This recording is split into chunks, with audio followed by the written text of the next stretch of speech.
Hello and welcome. I'm Little Red Jam, and if you're new here, which you probably are, since this is only like my second game review video, my partner Johnny and I do a podcast called The Bargain Bin, where every week we sift through all of the newly released games, we find one that looks good, under $15, we play it, and we review and talk about it. So these are some of the video review versions of the games that we've played. And for this review video, we'll be talking about Dunjungle. I believe the name is supposed to be a take on dungeon, but it's jungle. I will admit, every time I say it out loud, it kind of makes me feel like I'm saying dung jungle, but we'll just kind of ignore that. Anyways, this was a delightful game that I really enjoyed playing. It is a 2D platformer action roguelite.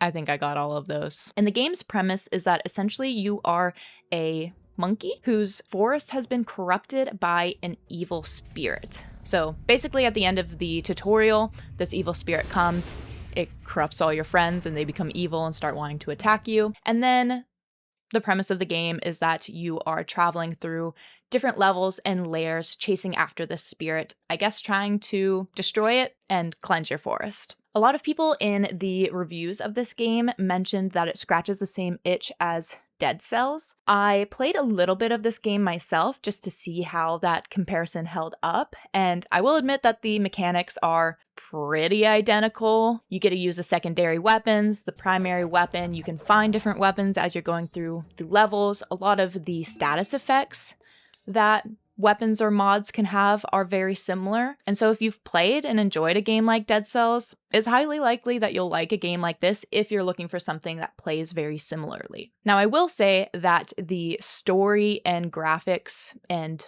vibes of Dunjungle feel very different than Dead Cells. Dunjungle gives kind of a more retro game feel. The pixels in the art are a little bit larger, and so it has almost like a cozier, cuter, less intense feel to it. And so if you're looking for a game that's maybe not as dark feeling, then Dunjungle would be a really great alternative to that. I personally think this game was very well done.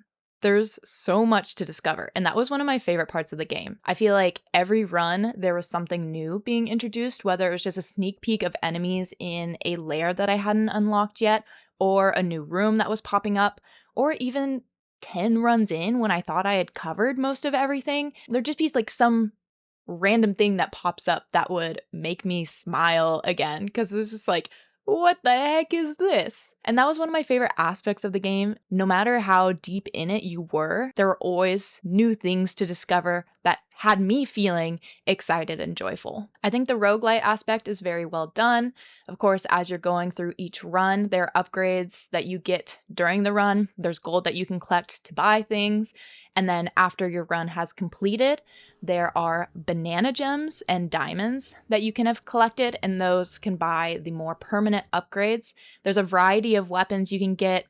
Another one of my favorite parts is that there are these costumes that you can unlock, and each costume gives you different buffs or debuffs in a variety of stats. And they're also just really cute. There's like a dinosaur one, there's a cat one, there's a dog one, there's like a sorcerer frog one. And of course, to get the benefits, your character puts on the costume and then you're just running around as a monkey in a costume. As another comparison to Dead Cells, I felt like the upgrade system was a little less overwhelming. I think when I first played Dunjungle before I tried Dead Cells, I was really astounded and in awe of all the upgrades that you could get and unlock. It felt really cool to me.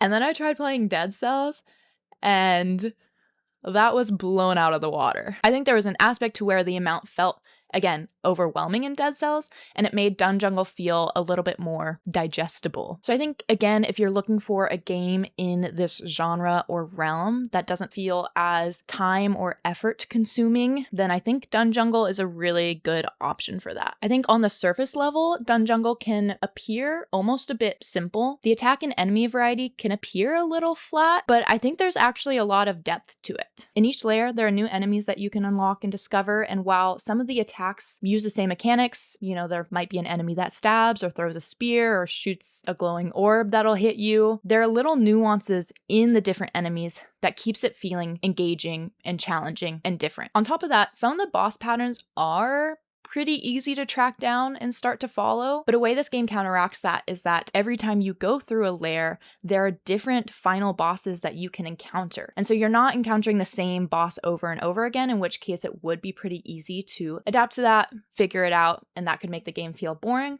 But since it's sprinkling in different bosses, I think it keeps it feeling engaging so that each run you're being challenged in a different way, and it prolongs the amount of time it takes for you to kind of conquer a boss and its patterns. One of the other things that I appreciated about this game that I think kind of counteracts that simplicity aspect is that with each lair, after you conquer the first one, there is another door that gets unlocked that is parallel to the one that you just beat.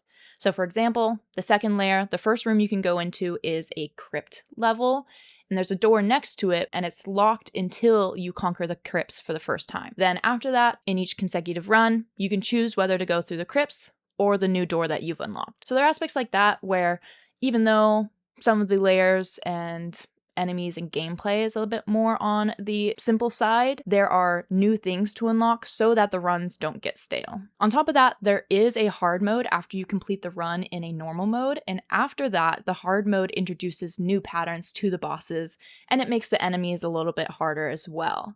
So there's an aspect of even after you finish the first run, you can go back in for a more engaging and challenging experience. This game is also pretty funny. All of the different characters that you can meet through your runs have some pretty entertaining things to say. So I really enjoyed meeting a new character and then just kind of sitting there and seeing what it has to say for a little bit.